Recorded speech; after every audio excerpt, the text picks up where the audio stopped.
재미있는 고전 이야기. 아내를 잃어버린 신랑. 옛날 어떤 나그네가 호남으로 가는 길에 여산의 객점에서 묵게 되었습니다. 객점 주인은 노인 부부였는데 모두 범상치 않아 보였습니다. 나그네는 마침 비가 내려 객점에서 사흘을 묵어야 했지요. 나그네는 노인에게 무료함을 달래게 재미난 이야기를 해달라고 했습니다. 그러자 노인은 말했지요. 이 귀한 얘기를 다른 사람에게는 전하지 말아 주십시오. 제가 직접 겪은 일이니 말입니다. 저는 본래 아무 고을 사람입니다. 젊어서는 잠옷 비범한 면이 있었지요. 같은 고을 여자와 결혼을 하였는데 그 여자가 바로 저 할멈입니다. 젊었을 때는 꽤 미인이었답니다. 결혼하고 처가에서 한 달 남짓 머물다가 돌아오는 길이었습니다. 아내를 소에 태우고 저는 소를 채찍질하며 그 뒤를 따랐지요. 그때 비 때문에 시냇물이 불어서 소가 건너질 못했습니다. 시냇가를 서성이고 있는데 서울 사람처럼 옷을 잘 차려입은 사람 하나가 좋은 말을 타고 달려왔습니다. 인상이 사납고 험상궂더군요. 사내는 순식간에 시내 앞까지 오더니 말에 채찍을 갈기며 시내를 건너는데 전혀 어려워하는 기색이 없었어요. 저는 그 사내를 불러 이렇게 말했습니다. 시냇물이 깊어 소를 타고는 건널 수가 없군요. 대개 말이 몹시 튼튼해 보이는데 큰 은혜를 베풀어 주시기 바랍니다. 사내는 우리 부부의 모습을 위아래로 한참 훑어보더니 좋다고 하고는 말을 타고 돌아와 제 아내를 태우고 시내를 건넜습니다. 저도 옷을 벗고 소를 몰며 헤엄쳐 시내를 건넜습니다. 그런데 시내를 건너와 보니 사내도 보이지 않고 아내도 보이지 않았습니다. 땅에 말굽자국만 어지러이 남아있을 뿐이었지요. 저는 그제야 알았습니다. 도적이 제 아내의 미모를 보고는 시내를 건너주고 시내를 건넌 뒤에는 아내를 납치해 갔다는 걸. 아내를 잃으니 참으로 망연자실할 뿐 어찌해야 할지 알 수 없었습니다. 집으로 가서 아내를 만날 방법을 밤낮으로 궁리했지요. 아내를 만날 방법이란 궁벽한 산이나 바닷가, 험한 곳에 있는 도적들의 소굴을 두루 찾아다니는 것밖에 없었습니다. 저는 어머니께 정하여 돈을 마련한 뒤 영호남을 돌아다니며 중국 물건을 사고 파는 장사를 했습니다. 여기저기 많이도 돌아다녔지만 아내가 간 곳은 끝내 찾을 수 없었어요. 그럴수록 아내를 찾고자 하는 제 의지는 흐트러짐 없이 더욱 굳건해졌습니다. 제 나이가 그때 17, 8쯤이었는데 고향의 풍속에 따라 머리는 여전히 따내리고 있었고 몸도 왜소해서 사람들은 저를 12살 정도로 봤습니다. 하루는 고개를 연이어 넘다가 길을 잃고 하루 종일 걸었습니다. 그러다 문득 숲에서 엿보니 넓은 골짜기가 열려 있는데 성과 대골이 우뚝하고 집들이 빽빽하게 늘어서 있으며 가로 세로로 넓은 길이 나 있었습니다. 저는 그게 산채임을 알아차렸습니다. 들어가 보니 사람은 한 명도 보이지 않더군요. 마침내 곧장 서너 개 문을 통과해 들어가 중국 물건을 산다고 연이어 소리를 질렀습니다. 문득 한 여자가 둥근 창을 통해 불쑥 나오는데 옷차림이 몹시 화려했습니다. 자세히 보니 바로 제 아내였지요. 오늘 천행으로 당신을 만났소. 일이 어찌 된 거요? 제가 묻자 아내는 울면서 말했습니다.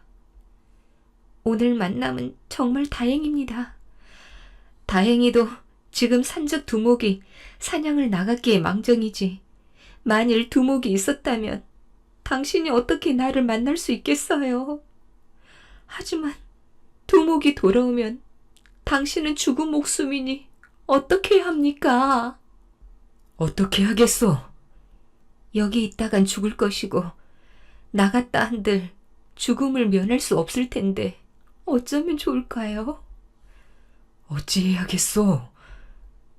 문 밖에 작은 집이 있는데 그곳에 노판 사람이 살아요. 그 노판은 두목의 유모예요. 일단 그리로 가서 길을 잃은 아이인 것처럼 말해서 노파에게 의탁해 보세요. 노파가 두목에게 받아달라고 하면 살 수 있을 듯 싶어요. 목숨을 건진 뒤에 밖으로 나와 천천히 방도를 찾기로 해요. 일러준 대로 하겠소. 마침내 저는 그곳으로 가서 노파를 만나 말했습니다. 길을 잃고 여기 이르렀는데 나갈 방법이 없으니 할머니께서 저를 하인으로 불러주시면 열심히 일하겠습니다. 노파가 저를 보고 처음에는 잠옷 의심하더니 이윽고 제 이야기를 듣고는 속임이 없다고 여겨 마침내 함께 살도록 허락하고 노파의 일을 맡겨주었습니다. 저는 본래 영리하고 부지런했기에 노파의 마음에 쏙 들어서 노파는 저를 몹시 아끼며 혹시 떠나면 어쩌나 걱정할 지경이 되었습니다. 며칠 뒤 두목이 돌아온다는 소식이 들렸습니다. 사냥해서 잡은 호랑이며 표범이며 곰이며 돼지를 앞세우고 수백 기병이 에워싸고 왔는데 그 함성과 위가 진동하되 번잡하지 않았습니다. 노파는 이렇게 말하더군요. 장군이 곧 올 텐데 너는 겁내지 말거라. 내가 너를 받아주도록 잘 얘기할 테니. 검을 든 자가 느린 걸음으로 문 앞에 와서 저를 보고는 고함을 줬습니다. 이 아이는 어디서 왔나? 산 밖에서 들어왔나? 외관에서 온 아이는 불길하니 검으로 목을 베리라. 검을 든 자는 바로 두목이었습니다. 노파는 엎드려 저를 자기 몸 아래로 감싸 보호하며 큰 소리로 말했어요. 장군, 왜 이러시오? 이 아이는 길을 잃고 여기로 들어왔지 외간 사람들이 들어오게 한 게 아니오.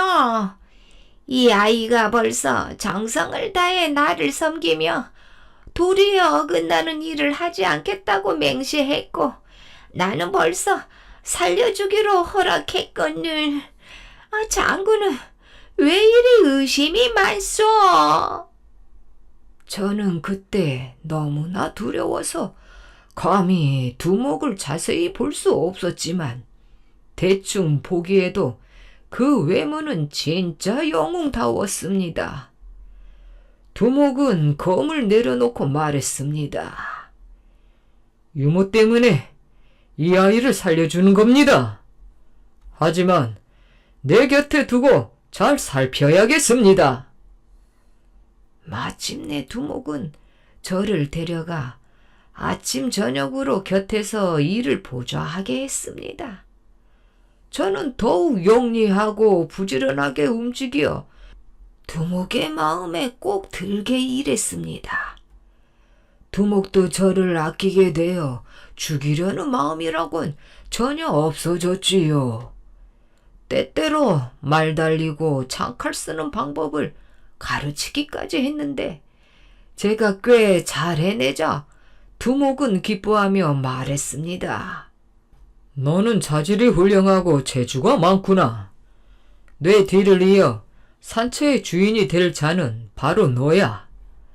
내가 있으니 나는 이제 근심이 없다. 그 뒤로는 가족처럼 안채를 드날드게 해주었습니다. 두목은 어느 날 이런 말을 했습니다.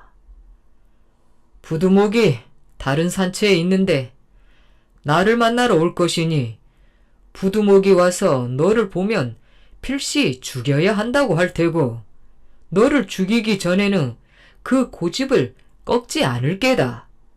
하지만 내가 있으니 너는 안 죽는다. 두려워 말거라. 얼마 뒤에 두목이 경계했던 대로 두목에게 와서 인사하는 자가 있었으니 바로 부두목이었습니다. 역시 영웅의 풍모가 두목에 버금가는 인물이었지요. 부두목은 제가 상 아래에 있는 것을 보고 놀라 말했습니다. 이 아이는 어디서 왔습니까? 두목이 사정을 자세히 말하자 부두목은 검을 잡고 말했습니다. 안 됩니다. 아이가 비록 어리지만 100리나 되는 무인지경을 지나 들어와서 두목님의 신임을 얻고 목숨을 보장받았으니 이는 평범한 자가 할 수 있는 일이 아닙니다. 두목님은 이 아이의 눈을 한번 보십시오. 어찌 우리 무리를 위해 둘째이겠습니까? 속히 검을 휘둘러 목을 베어야 합니다. 두목은 책상을 내리치고 몹시 성을 내며 말했습니다. 왜 이리 망령되이 구는가? 저 아이가 정성스러운 마음으로 내게 왔고 나는 정성스러운 마음으로 살려주어서 지금은 가족처럼 여기며 베풀어준 은혜가 막대하거늘 자네가 저 아이를 굳이 해치려는 이유는 대체 뭔가? 부두목은 여전히 힘써 주장했지만 받아들여지지 않자 단식하며 말했습니다. 두목께서는 실수하신 겁니다. 옛날에 남자가 여자에게 미혹되어 중요한 일을 그르쳤다는 말을 들어보았지만 두목처럼 어린 아이에게 미혹된 경우는 듣지 못했습니다. 우리 산채도 이제 무너지겠군요. 그렇게 말하고는 작별하고 떠났습니다. 두목은 제게 말했지요. 하마터면 너를 죽일 뻔했구나. 저는 일어나 감사의 절을 했습니다. 이러고로 제가 그곳에 들어간 지도 몇 년이 지났습니다. 겉으로는 비록 영리하고 부지런히 일해서 두목의 환심을 얻었지만 마음속으로는 하루도 계획을 잊은 적이 없었습니다. 귀재 없이 안팎을 드나들게 되어 날마다 아내와 담소하며 예전처럼 지냈지만 낌새가 드러날까봐 몹시 경계하며 지냈지요. 아내 역시 저와 같은 마음이었습니다. 그랬던 까닭에 두목은 갈수록 저를 신임했습니다. 두목이 주관하는 산채는 사무가 복잡하고 규모가 커서 큰 관청과 같았습니다. 군대의 기울은 엄숙했고 상과 벌도 정확했습니다.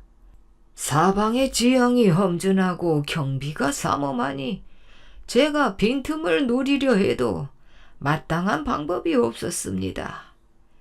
어느 날 밤 두목이 저를 데리고 안채에 들어가 조용히 이야기를 하다가 이렇게 말했습니다. 너는 나를 따라가 보겠느냐? 내가 산채의 우두머리가 된 지도 벌써 여러 해가 지났다. 부대를 체계 있게 구성하고 군사들은 절도가 있지만 오랫동안 예전의 기량을 시험해 보지 못했구나. 이제 밖으로 훌쩍 나가 내 기량을 한번 시험해 보고 싶으니 나가볼까 한다. 나가시면 어디로 가십니까? 제가 묻자 두목은 빙그레 웃으며 말했습니다. 이곳이 동쪽으로 아무군에 다 있고 남쪽으로는 아무강과 접해 있고 북쪽으로는 아무산에 이어지고 서쪽으로는 아무주가 곁에 있다.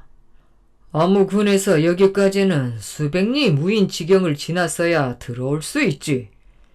하지만 산채에서 아무주까지는 석굴 안으로 난 비밀 통로가 있어서 관도까지의 거리가 10리도 안 된다.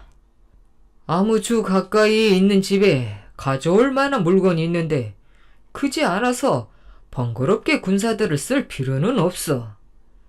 내가 검 하나를 들고 비밀 통로로 가서 직접 가져오려 하는데 내가 나를 따라가는 게 좋겠다. 마침내 칼집에서 검을 꺼내 갈았습니다.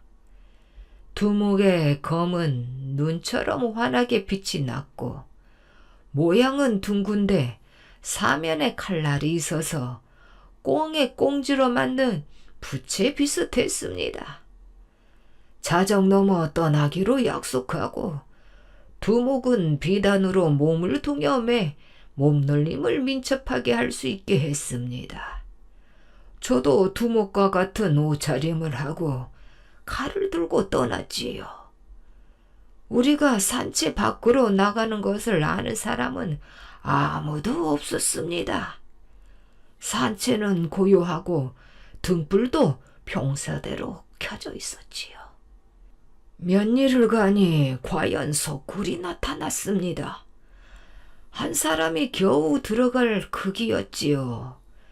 지륵 같은 한밤중이었는데 두목이 검을 뽑아들어 그 빛으로 저와 함께 굴을 통과했습니다. 관도로 나와 수십 걸음을 가서 아무주의 그 집에 이르렀습니다. 우뚝 솟은 담장이 여러 겹 둘려 있더군요. 두목이 훌쩍 넘어 담장을 넘었습니다. 저도 훌쩍 뛰어넘어 두목의 뒤를 따르니 두목이 몹시 기뻐하며 말했습니다. 내 아이답구나. 창고에 이르러 보니 창고문을 무쇠와 소나무로 가로질러 막고 가운데에 큰 방울을 매달아 도둑을 방비하고 있었습니다. 두목은 직접 무쇠와 나무를 부수고 검으로 문에 자국을 냈는데 자국을 낸 대로 문이 뚫어져 둥글게 구멍이 만들어졌습니다. 두목은 저에게 검을 주며 말했지요. 너는 밖에 있다가 인기척이 들리면 곧바로 움직여라. 두목이 마침내 들어가더니 보물을 가지고 머리를 구멍 밖으로 빼면 나오려고 할 때였습니다. 미처 빠져나오지 못해 몸은 창고 안에 있고 머리만 밖으로 내밀고 있는 순간 저는 벼랑간 검을 들어 내리쳤습니다. 제가 내리친 검은 제대로 적중해서 두목의 머리가 떨어져 땅에 뒹굴었습니다. 저는 너무도 두려워 손을 벌벌 떨고 몸을 움츠리며 어쩔 줄 몰라 했습니다. 하지만 두목이 이미 죽었으니 바라던 일을 이루어냈다는 걸 알았지요. 두목의 검으로 빛을 비추며 비밀 통로를 통해 산채로 돌아오니 밤이 이제 막 반쯤 지나고 있었습니다. 안채로 들어가서 아내를 만나 사정을 자세히 알리고는 이렇게 말했지요. 날이 밝기 전에 급히 떠나야겠소. 조금이라도 지체했다간 일이 발각될 테니. 아내는 깜짝 놀라 말했습니다. 정말이에요? 정말이요? 아내는 더욱 깜짝 놀라 말했어요. 과연 그렇다면 떠나야지요. 마곡간에 있는 좋은 말을 타고 창고에 있는 가벼운 보물을 가져가야겠어요. 마침내 우리 부부는 비밀 통로로 탈출해서 그날로 집에 돌아가 어머니를 배웠습니다. 헤아려 보니 벌써 3년의 세월이 흘렀더군요. 어머니는 제가 집 떠나던 날을 길로 삼고 제가 살아서 아내와 함께 돌아오리라곤 꿈에도 생각 못하고 계셨습니다. 두목이 죽지 않으면 아내를 되찾을 수 없기에 검을 휘둘러 두목을 죽이기로 결심했던 것입니다만 실은 제 목숨을 두목이 살려준 것이기도 하니 그 은혜를 제가 어찌 감히 잊겠습니까? 그래서 저는 검을 내리쳐 두목을 죽인 날에 제사상을 차려 두목을 제사 지내는 일을 평생토록 하고 있습니다. 제가 탈출한 뒤로 산채에 어떤 일이 벌어졌는지는 모릅니다. 저들의 세력이 몹시 커서 후환이 있지 않을까 염려했기에 항상 자취를 숨기고 이리저리 옮겨 다니다가 이곳에 살며 객점을 꾸린 지도 거의 40년이 되었네요. 이 일은 저와 아내만 알고 있고 다른 사람에게는 말한 적이 없었는데 지금에야 처음 말하는 겁니다. 이 또한 삼생의 인연에 따라 생긴 헛된 일일 텐데 이제 다 늙은 처지에 감출 것도 없군요. 말을 마치자 노인 부부가 마주보고 웃음을 지었습니다. 나그네는 이 이야기를 듣고 몹시 놀랍고도 신기해서 밤새 깊이 잠들지 못하더니 이튿날 아침 작별하고 길을 떠났다고 합니다. 황후가 된 유처녀. 왕건이 아직 궁의 밑에서 장군으로 있을 때 경기도 정주의 그 마을의 재력가인 유천궁이라는 사람이 있었습니다. 유천궁에게는 금지 오ገብ으로 키워온 딸이 하나 있었는데 그 미모와 총명함이 견줄 곳이 없었지요. 그리하여 그 일대 사람들 중에는 유천궁의 딸을 탐내지 않는 사람이 없었습니다. 하지만 유천궁은 곱게 키운 딸을 아무에게나 줄 수 없었지요. 그래서 딸에게 어울릴 만한 제목을 고르고 또 고르고 있었습니다. 유처녀는 그런 아버지의 마음을 아는지 모르는지 하루하루 곱게 자라났습니다. 그러던 어느 날 유처녀는 홀로 뒷동산에 올라가 따뜻한 햇살을 즐기며 마을 전경을 정겹게 내려다보고 있었지요. 그때 저 멀리서 먼지 구름을 일으키며 한 무리의 군사들이 다가오더니 근처에 있는 커다란 버드나무 밑에서 멈춰 섰습니다. 먼 길을 달려온 군사들을 쉬게 하기 위함인 것 같았지요. 유처녀는 갑자기 가슴이 두근거려 차마 그쪽을 쳐다보지도 못하고 고개를 돌려 마을을 보는 척 했습니다. 혹 언젠가 이곳을 지나가게 될 것이라던 왕건 장군의 무리가 아닐까? 앞장서서 오던 그분이 혹시 이렇게 생각하며 가슴이 쿵쾅거렸습니다. 그 무렵 왕건은 궁의 밑에서 대단한 공을 세우며 활약하고 있는 젊은 장수로 모든 처녀들의 선망의 대상이었습니다. 그런데 그 왕건의 모습을 이렇게 보게 될 줄 꿈에도 몰랐던 유처녀는 도무지 마음이 진정되지 않았지요. 그런 생각에 몰두하고 있는 유처녀에게 한 병사가 다가왔습니다. 저 이보시오. 우리 왕건 장군께서 낭자를 잠시 뵙기를 청하는데 저와 같이 가주시오. 유처녀는 뜻하지 않는 일에 얼굴을 붉히더니 이내 마음을 다잡고 병사를 따라갔습니다. 왕건은 버드나무 밑에서 병사가 떠나준 물을 마시다가 유처녀가 가까이 다가오자 흡족한 미소를 지으며 일어섰습니다. 왕건은 이곳으로 오면서부터 먼 발치에서 처녀의 모습을 보고는 눈길을 돌릴 수가 없었지요. 가까이 다가온 처녀의 모습은 예상대로 아름답고 기품이 있었습니다. 왕건이 물었습니다. 어디 사는 낭자시오? 네, 소녀는 저기 내려다 보이는 큰 집에 살고 있습니다. 유처녀의 말에 왕건이 마을을 내려다보니 꽤 커다란 집이 보였습니다. 그 마을의 재력가의 따님을 눈치챈 왕건이 다시 물었습니다. 그래요. 그럼 성이 어떻게 되는지. 버들 유자, 유가이옵니다. 아버지의 함자는 하늘 천자, 활 공자이옵니다. 유청궁이라. 왕건이 되뇌이자 유처녀가 말했지요. 하우나 마을 사람들 사이에는 유장자라고 불립니다. 꽤 부자인 모양이군. 그렇지도 않습니다. 왕건은 잠시 생각을 하더니 유처녀에게 청을 했습니다.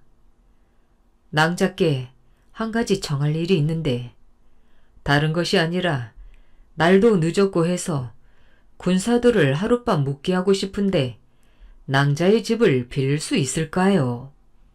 왕건의 청에 유처녀의 눈이 반짝했지요. 저야 문제될 것이 없습니다만 아버지께 여쭤봐야 답해 드릴 수 있겠사옵니다. 물론 그렇게 해야지요. 내가 직접 여쭈어 보겠으니 앞장서 주시겠소. 왕건의 말에 유처녀는 길을 안내했지요. 과연 유처녀의 집은 마을 최고의 재력가의 집다웠습니다. 유천궁은 딸의 말에 황급히 나와 왕건 일행을 맞이했지요.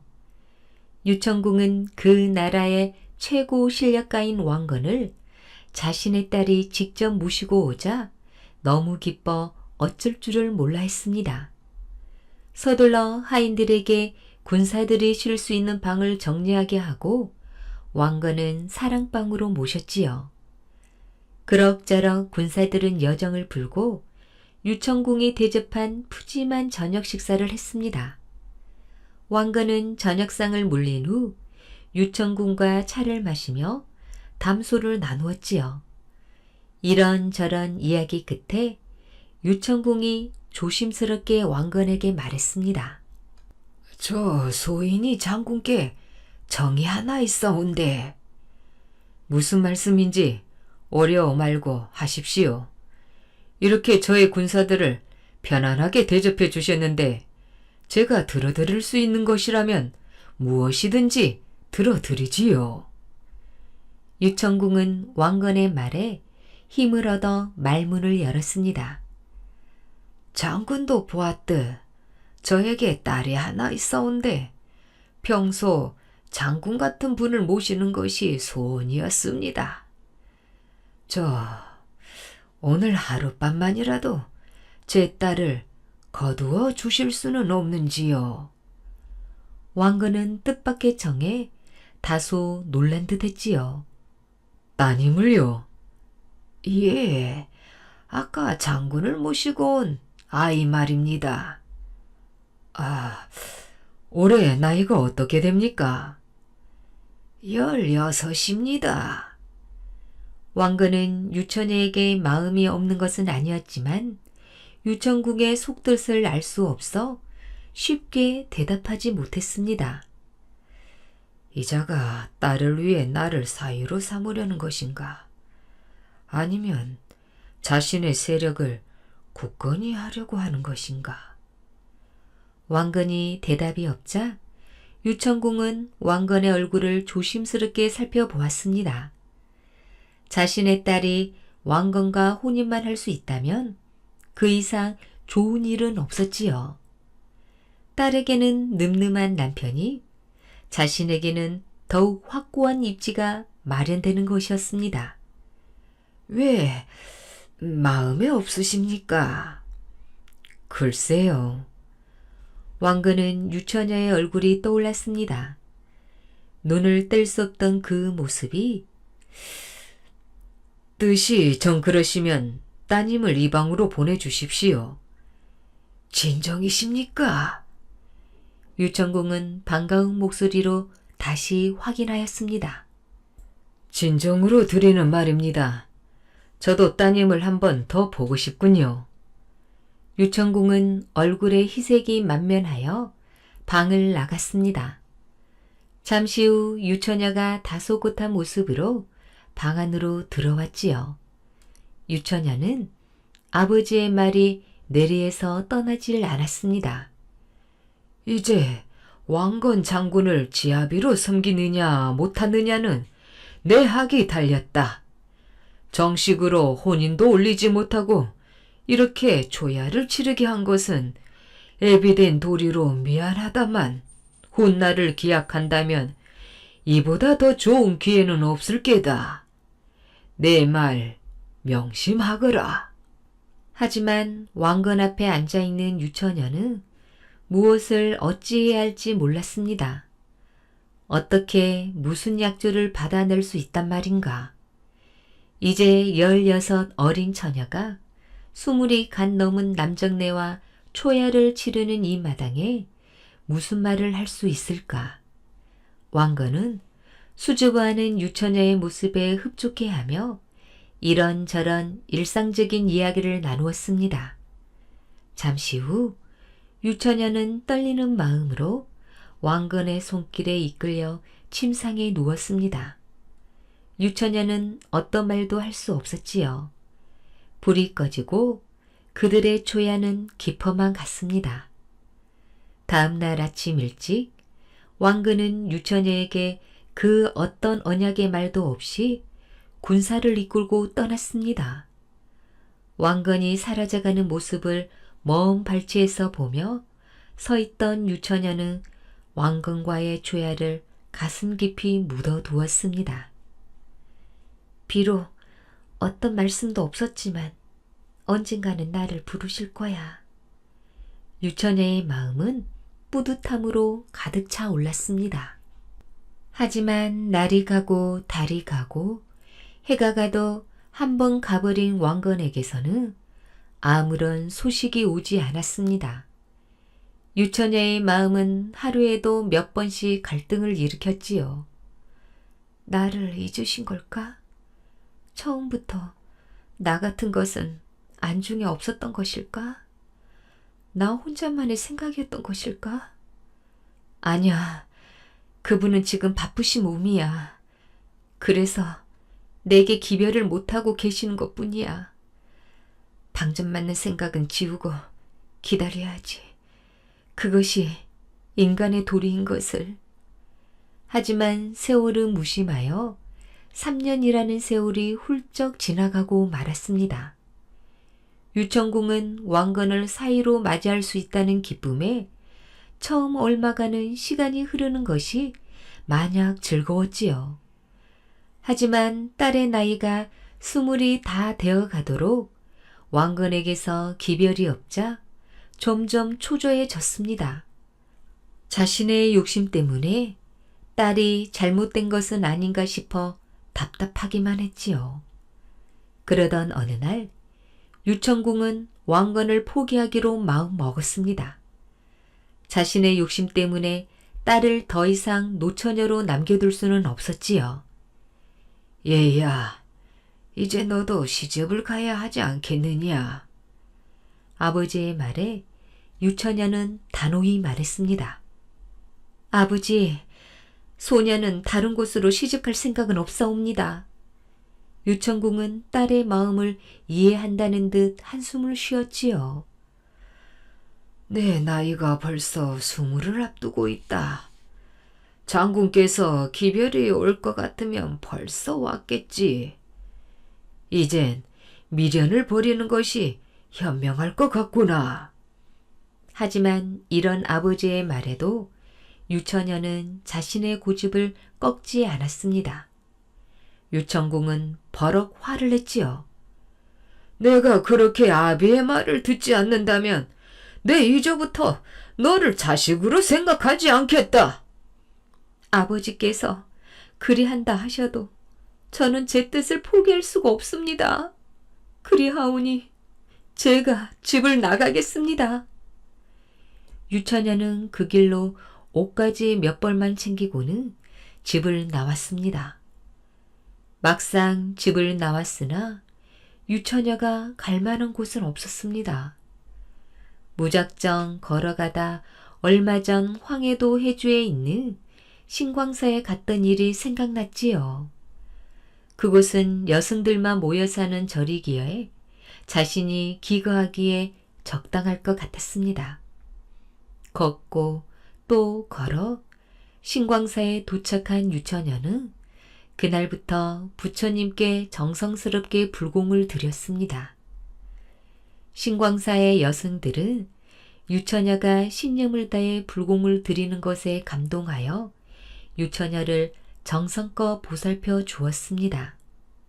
한편 유천궁은 딸이 없어졌다는 소식에 처음에는 별반 걱정을 하지 않았습니다.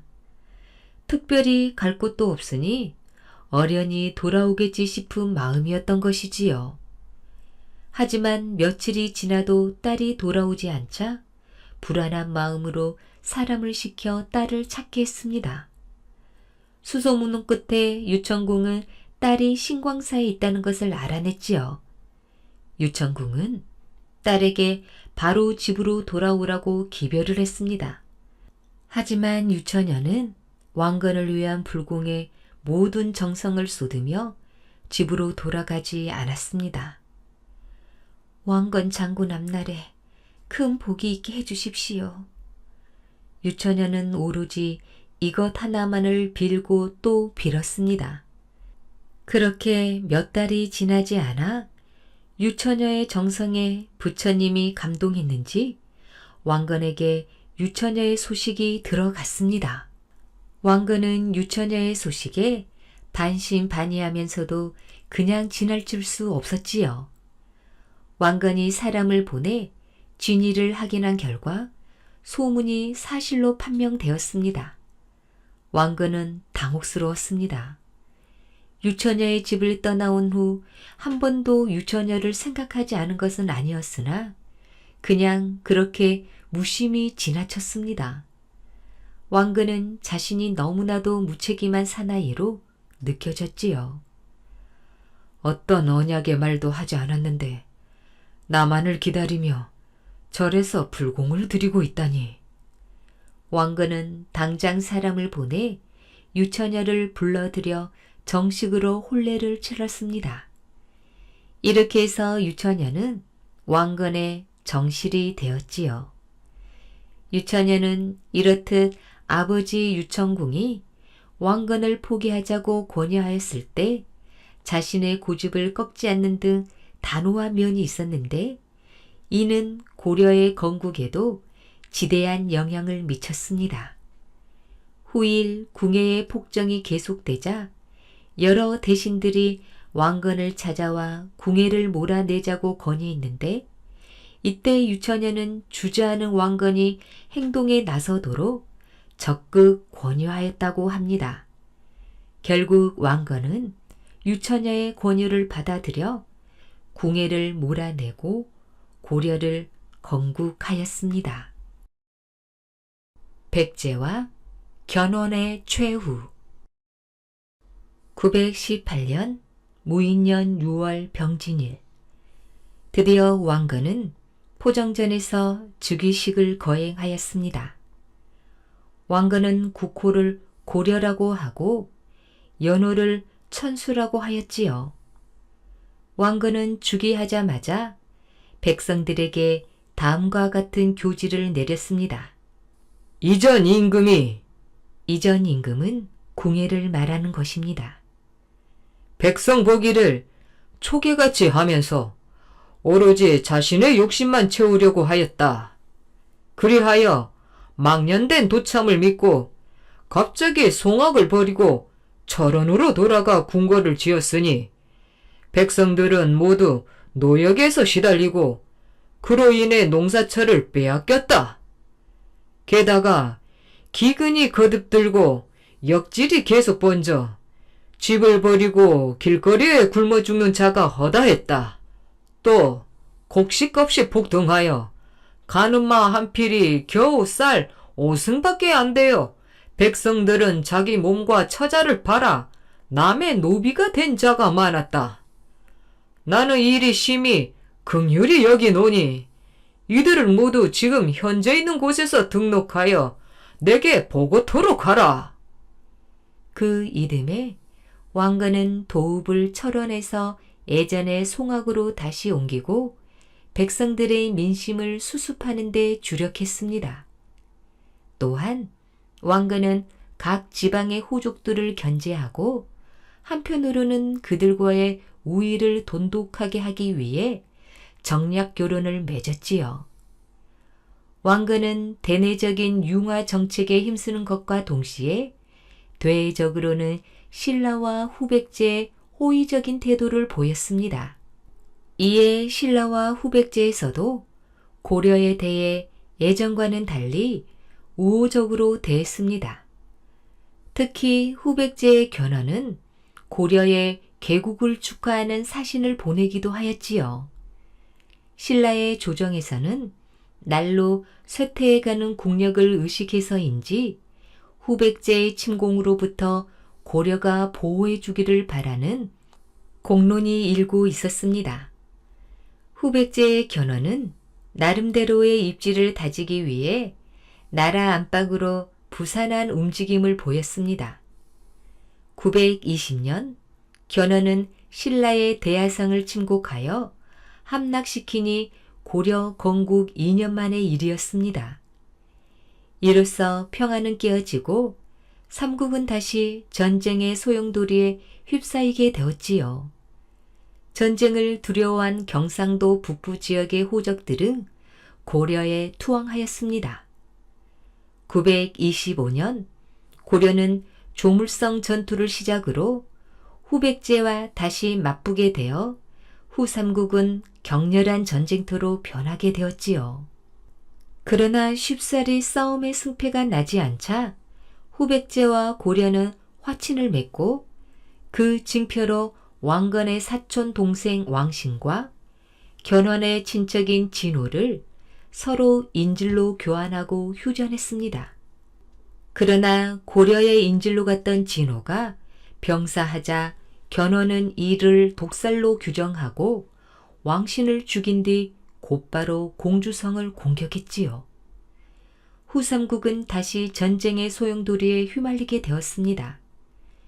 견훤은 불시에 신라를 공격해 들어가는데 때마침 포석정에서 연회를 벌이고 있던 신하들을 모조리 죽이고 경혜왕과 왕비마저도 무참하게 죽였지요.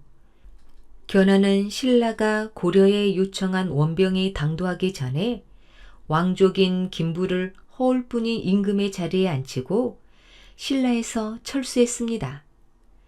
이 소식을 접한 왕건은 자신이 친히 군대를 이끌고 신라를 지원하기 위해 출병하였습니다.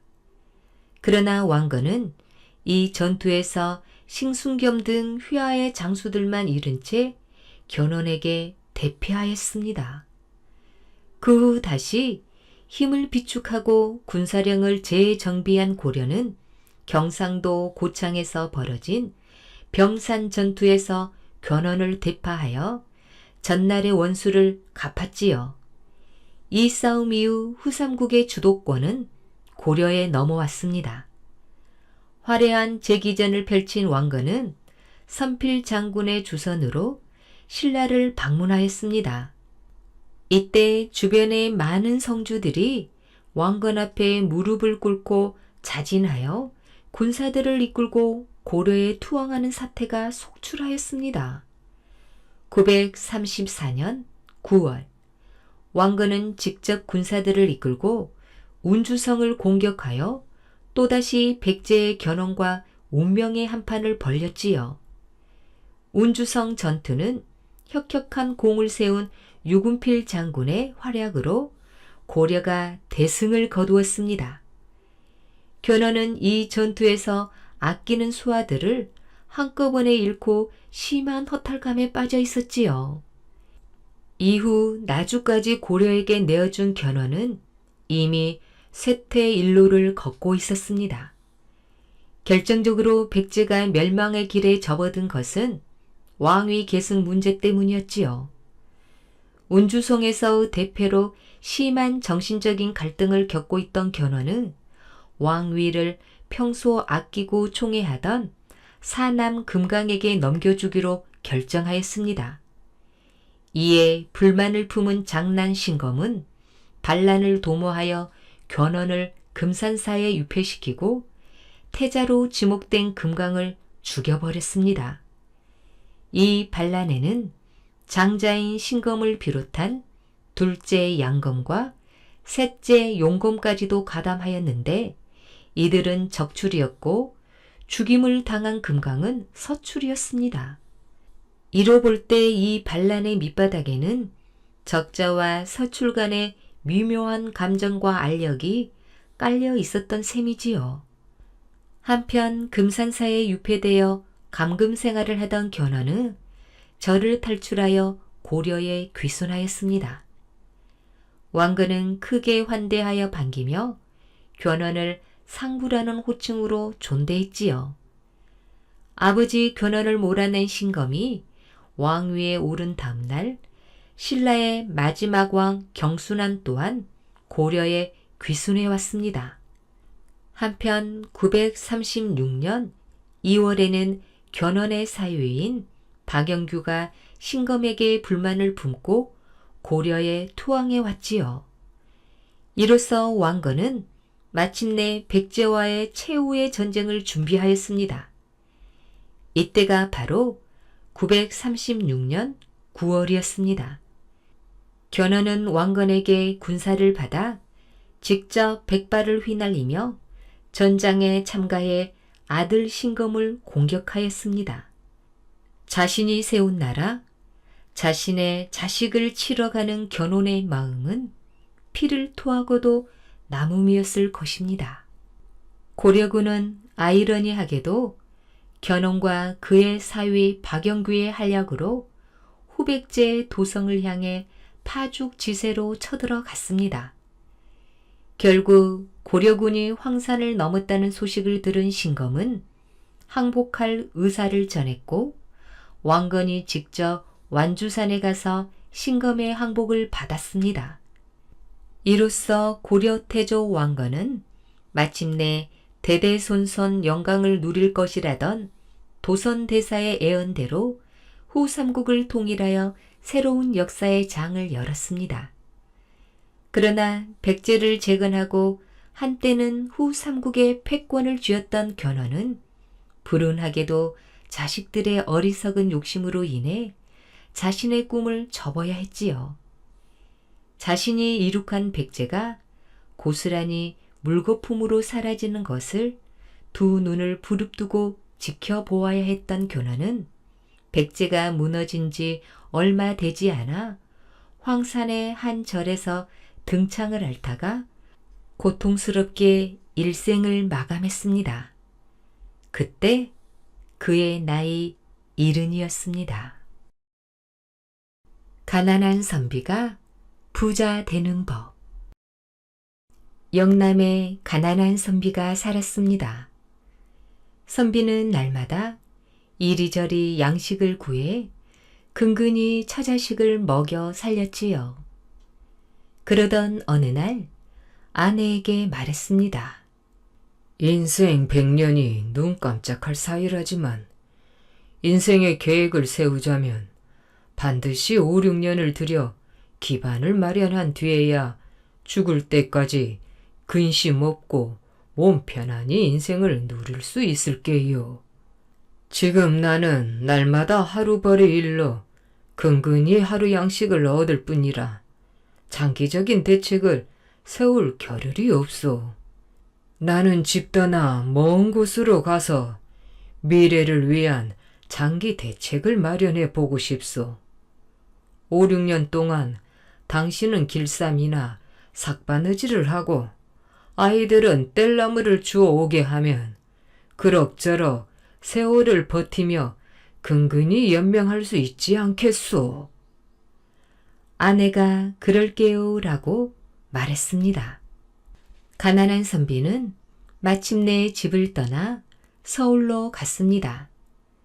무재상들의 동정을 관찰하고 여론을 살핀 뒤 가장 청렴하고 신망이 높으며 재주가 탁월하고 도량이 넓은 벼슬아치를 골라 그 집으로 들어가기로 했습니다. 그리하여 그 집 여종 중에 너무 못생겨서 시집도 못 가고 애인도 없는 자를 골라 애무를 주고 아내로 삼았지요. 그러고는 비부쟁이로서 주인에게 인사드리고 그 집 청소를 맡았습니다. 주인 내외의 지시를 받아 시장에 가서 물건을 사고 팔기도 하고 소작세를 걷어오기도 하는데 모든 일 처리가 정직하고 능수능란해서 주인의 칭찬을 받았지요. 시간이 흐르자 주인 내외가 전적으로 일을 맡겨 집안에 무슨 일이든 선비와 상의하기에 이르렀습니다. 하루는 대감이 관아에서 돌아와 조용히 물었습니다. 너는 어떤 사람이냐? 이름은 뭐고 본래 어디서 살았느냐? 한경도 백성으로 이름은 아무개입니다. 어릴 때 글을 배워서 잠옷 물리를 깨쳤지만 집에 돈이 없어 고생하다가 여기까지 떠돌던 끝에 이리로 오게 되었습니다. 내가 글을 배워 물리를 깨쳤다면 청소나 하고 있는 게 불만스럽겠구나. 앞으로는 안으로 들어와 장부 관리하는 일을 맡도록 해라. 선비는 장부 관리를 맡아 일을 신속하고 정확하게 잘 처리해서 큰 사랑을 받았습니다. 얼마 뒤 대감은 평안도 관찰사가 되었지요. 대감은 선비에게 재무일을 맡겼습니다. 관찰사 임기가 끝나 서울로 돌아가게 되었을 때 선비가 조용히 말했습니다. 사또께서는 누구보다도 청렴하셔서 관아의 돈을 한 푼도 쓰시려 하지 않았습니다. 하오나 지금 장부에 올라있는 돈 외에 은화 10냥만이 남아있는데 어찌 처리하시렵니까? 나도 처리할 방법을 궁리 중이다만 아직 생각을 정하지 못했다. 평안도의 선비며 백성이며 병졸이며 아전들이 어떤 일을 잘못 벌려 쓴 돈이 얼마이고 또 어떤 일을 잘못 벌려 쓴 돈이 얼마입니다. 5만 냥을 여기에 쓰면 그 부실을 모두 메울 수 있으니 사또께서 끼치신 은혜가 무궁할 것입니다. 나머지 5만 냥은 제게 맡겨주십시오. 제가 중국 물건을 사와서 배에 싣고 삼남으로 내려가 일본에 팔면 곱절의 이익을 얻을 수 있습니다. 여기서 얻은 돈으로 통제형의 활, 화살, 칼, 창, 대포를 사다가 대동강을 방비하는 데 쓰면 좋지 않겠습니까? 대감은 아주 좋은 생각이라고 여기고 은 10만 냥을 모두 선비에게 맡겼습니다. 선비는 5만 양으로 평안도의 부시를 모두 메웠지요. 나머지 5만 양으로는 중국 물건을 사서 배에 싣고 남쪽 지방으로 내려갔는데 1년이 넘도록 소식이 없었습니다.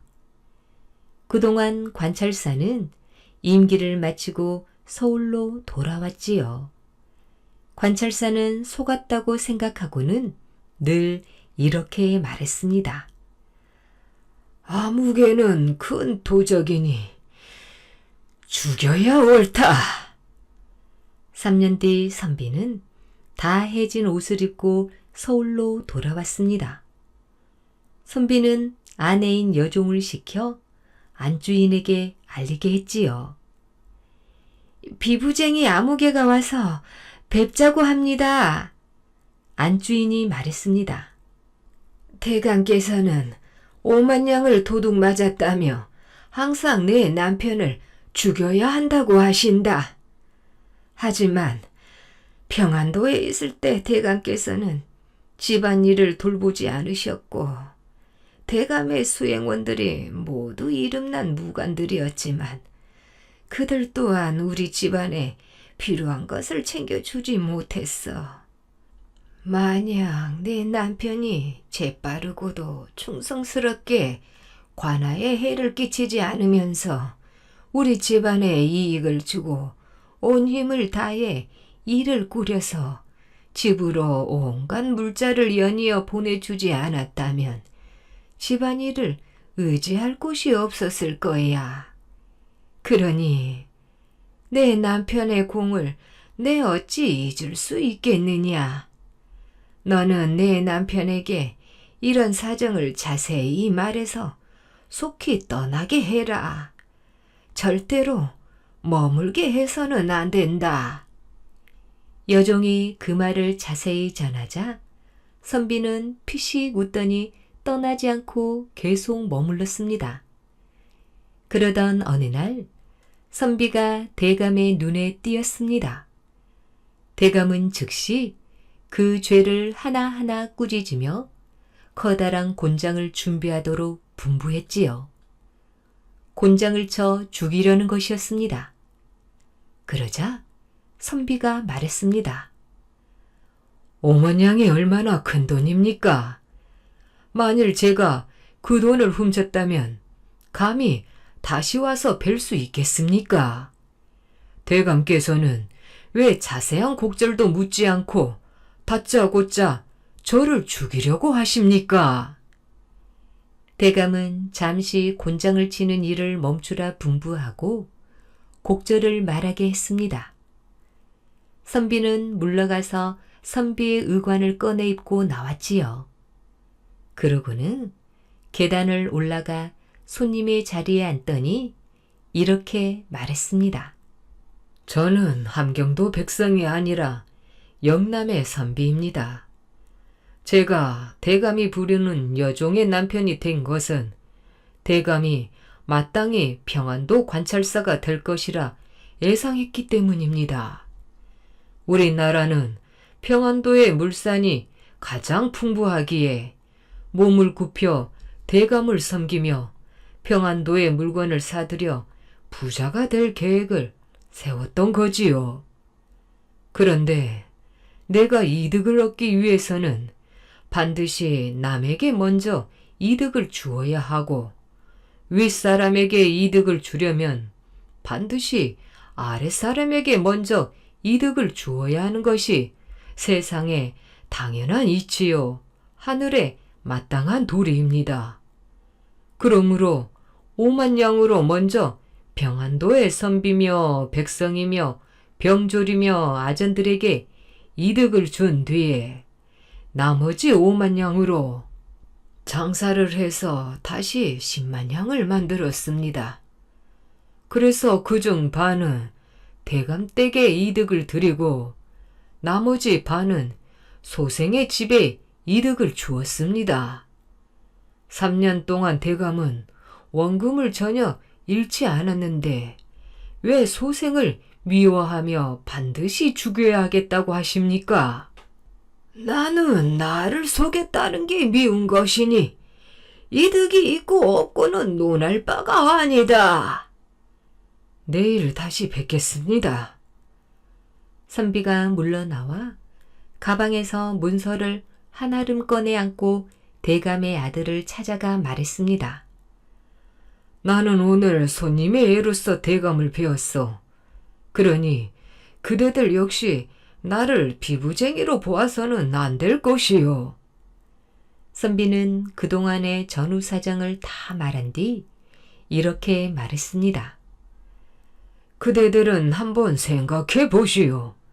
내가 만일 대감을 속이지 않았다면 대감처럼 청렴한 분이 무슨 수로 5만 양을 들여 논밭을 살 수 있겠소. 나는 5만 양으로 중국 물건을 사들여 배에 싣고 동네에 갔소. 거기서 일본 물건으로 바꿔 다시 서울로 가서 파니 서너 배의 이득이 남았소. 그러나 그 물건을 취급해서 막대한 이익을 취하는 자가 인색하게 굴어서는 안 될 일이지요. 그래서 오가는 길에 쓰고 공궁한 자들에게 나누어 주기도 했으며 잔치를 열어 소비한 돈 역시 적지 않았소. 그러고 나서 쓸 돈을 헤아려 보니 땅과 집과 노비를 살 돈으로 10만 양이 있었소. 우선 좋은 땅이며 집과 좋은 노비를 가려 5만 양에 사드렸으니 이는 대감께 돌려드리겠소.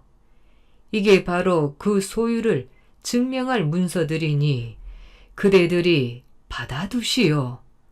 또 대감께 드린 것보다 한 등급 떨어지는 땅이며 집과 노비를 가려 5만 양에 사드렸는데 이건 내가 가지겠소. 내일 그대들 고향의 노비들이 쌀 1,000섬을 실어다 용산에 부려둘 것이요. 이건 그 5만 양으로 산 땅에서 나온 것이요. 노비 한 명을 보내 이 좌계를 가져가 합해 보게 한 뒤에 그대들 집으로 돌아오도록 하시오.